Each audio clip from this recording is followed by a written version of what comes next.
Hello, everybody. Straight hot off the press. Here are some thoughts for today.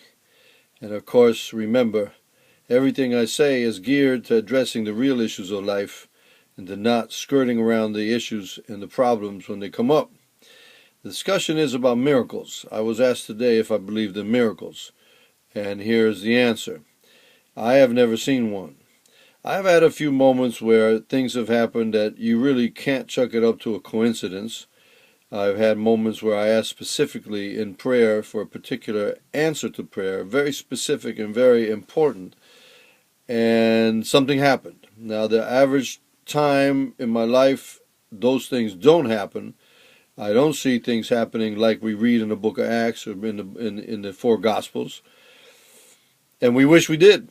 I know all of us have had situations where we said we know that God needs to intervene right now and make a difference, and yet it doesn't happen. We read about people who are blind who are made able to see again. We read about miraculous healings, raising from the dead, but in modern day, we don't see this. You don't see the same amount of miracles you read about in the Gospels. You don't see the same amount of miracles you see in the book of Acts. So what do we do? What does that mean? If we don't see miracles, does it mean that the Bible, does it mean that what Jesus said is not true? I believe that this kind of lack of miracle can actually cause people to say the gospel is just a made-up story. It's wishful thinking. After all, when you see all of the things that happen in a spiritual manner are things that can be easily faked. Prophecy can be faked. Word of knowledge can be faked. Healing cannot be faked. Miracles cannot be faked. So if we don't see miracles, what do we do? Now, to be fair, I recently had a situation where I had a ventricular tachycardia due to arrhythmias in my heart. I was in the hospital. I was in the emergency room. I was scared. I didn't want the paddles. I prayed specifically, Jesus, can you please stop this right now? And unbelievably so, my heart went from about 180 beats per minute to 94 instantly. I called the nurse. The term is conversion. They said, Mr. Kaplan converted. I didn't get the paddles. That is a unique situation. It's by no means the norm. So what do we do if we don't see miracles? What do we do if we don't see, quotes, God intervening in the messes of our life?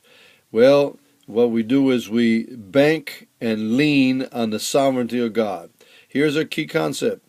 If God indeed is sovereign, if indeed God is the King of Kings, if indeed God is the one who created this incredible, vast, enormous universe that we can't even wrap our mind around, if indeed God is the God of the Scriptures, if He indeed is the God, the Father of the Lord Jesus Christ, if indeed Jesus Christ is His Son, then we owe Him our allegiance and He owes us nothing. If He is the King of Kings and the Lord of Lords, we are the ones who owe Him our allegiance. We're the ones who owe Him our obedience and our choice to become His servants. He doesn't owe us anything. He doesn't owe us miracles. We can't tell Him when to do the miracle. We can't tell Him when and if He should do the miracle. God is the God who has created us. He has made us. We are His servants. He is our master. The sovereignty of God is the answer to the question of why we don't seem to see God intervene in a miraculous way.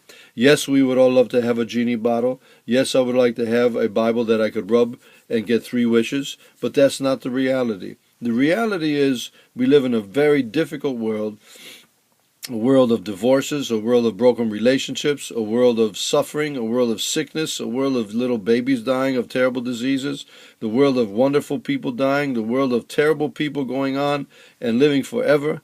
It's weird. Read it in Psalm 37 and Psalm 73. It says, I looked at the wicked and the wicked were doing well, and I'm a righteous man and I'm suffering. What's up with that, God? The psalmist asked this question. In verse 17 of that chapter, 73, Psalm 73, verse 17, he says, all these things bothered me big time until I finally went into the presence of God, and then I understood the way of the wicked. So the bottom line is, if we don't see miracles, if God never steps into our life, if we never see Him do a single thing for us, we still owe Him our allegiance, our life, our complete commitment to serve Him until we see Him face to face. Remember that if you want to see God, you must see Jesus, His Son. I am a follower of the Lord Jesus Christ. As I said last time, I urge you to follow him as well. This is Street Pastor signing off. Catch you next time.